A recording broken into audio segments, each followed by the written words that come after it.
Olá pessoal, eu sou Janaína Marticelli, vocês estão no canal Forras de Cultura e Pastagens.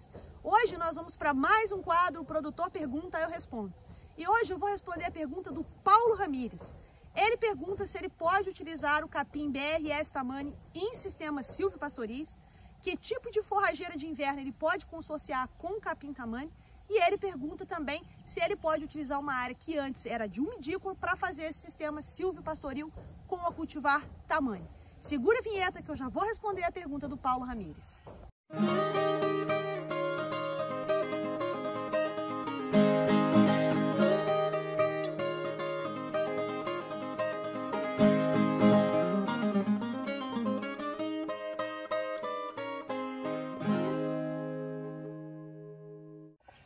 Pessoal, eu estou aqui no setor de capinos e ovinos, né? Aqui no nosso setor de trabalhos que a gente faz com experimentos, né? Com ovinos no capim Tamani. Estamos fazendo uma pequena obra, então o barulhinho aí pode atrapalhar um pouco vocês, mas eu vou tentar falar um pouquinho mais alto, tá bom?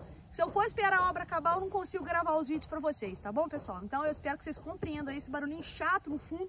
Peço já desculpas de antemão. E já peço para que vocês curtam o vídeo, comentem, para que esse vídeo então possa ser entregue para o maior número de pessoas. Então vamos lá, pessoal. Então aqui a gente tem esse sistema com a cultivar BRS Tamani. É um capim que eu gosto muito, tá? O BRS Tamani, ele é um híbrido de pânico máximo.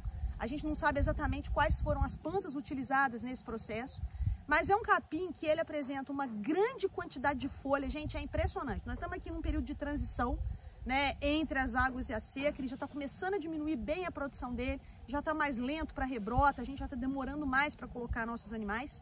Tá? Mas ele é uma planta forrageira que tem uma altíssima produção de folha, né? Então, particularmente, eu gosto muito da cultivar Tamani. Ele tem servido muito para os nossos sistemas.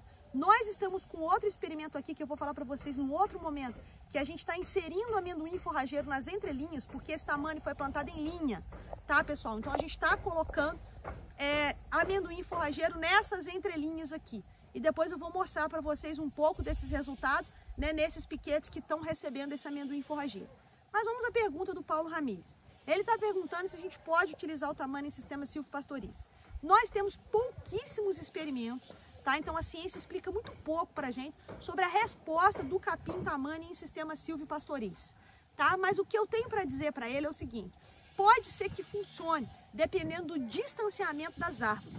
É importante a gente dizer para vocês que os capins Tamani, as braquiárias, todas as outras cultivares de pânico são plantas tropicais e que precisam de sol.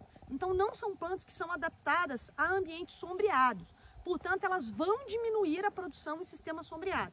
Agora, o quanto elas vão diminuir é que vai me ajudar a tomar a decisão de utilizá-la ou não em sombreamento. Então vai depender muito de quanto vai ser essa diminuição, né, dessa luz. Por isso o espaçamento entre as árvores acaba tomando, né, uma proporção muito importante. Então, se você fizer muito junto, provavelmente você não vai ter um bom desempenho desse capim, né? Se você fizer um distanciamento interessante, em que a luz consiga ainda penetrar, você consegue resultados bem interessantes. Mas temos poucos resultados de pesquisas para poder apresentar para o Paulo e para poder dizer para vocês, olha, funciona sim, né? Então, isso vai depender muito do espaçamento das árvores. Em relação à forrageira de inverno, que ele pode cultivar junto com o Tamani, aqui nessa mesma área, alguns anos atrás, mais ou menos uns 4, 5 anos atrás, nós fizemos um experimento utilizando sob semeadura de inverno em que usamos aveia e funcionou muito bem. Mas aqui na minha região, no período seco, né, diminui água, diminui luz, diminui temperatura. Por isso eu preciso irrigar. Então a nossa aveia aqui ela foi irrigada. Então nós tivemos resultados fantásticos. A aveia se desenvolveu muito bem. O Tamani ficou para trás porque faltou temperatura e faltou luz para ele. Mas a aveia, como está acostumada, né, como é uma planta adaptada, né, a baixa temperatura e baixa luminosidade, ela foi muito bem, pessoal.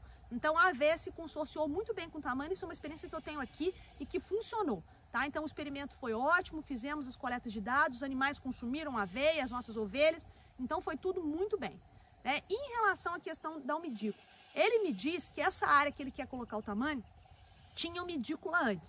Então o que a gente precisa prestar atenção? Será que essa umidícula está numa área de alagado? Se for, o Tamani não vai se adaptar, porque o Tamani não é uma planta forrageira que deve ser utilizada, tá, em sistemas alagados. É uma área de solo fraco, porque o umidícola é uma planta forrageira de baixíssima exigência em fertilidade. Então, se for uma área de solo fraco, ela precisa então ser calcareada, você precisa chegar à fertilidade dela no nível que o tamane vai se desenvolver bem. Por quê? Porque o tamane, assim como a maioria dos pânicos, é uma planta forrageira de alta exigência em fertilidade.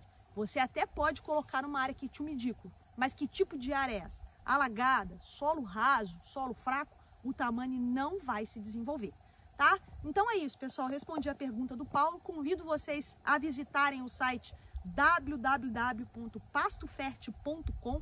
Nós temos um blog lá em que a gente escreve para vocês semanalmente.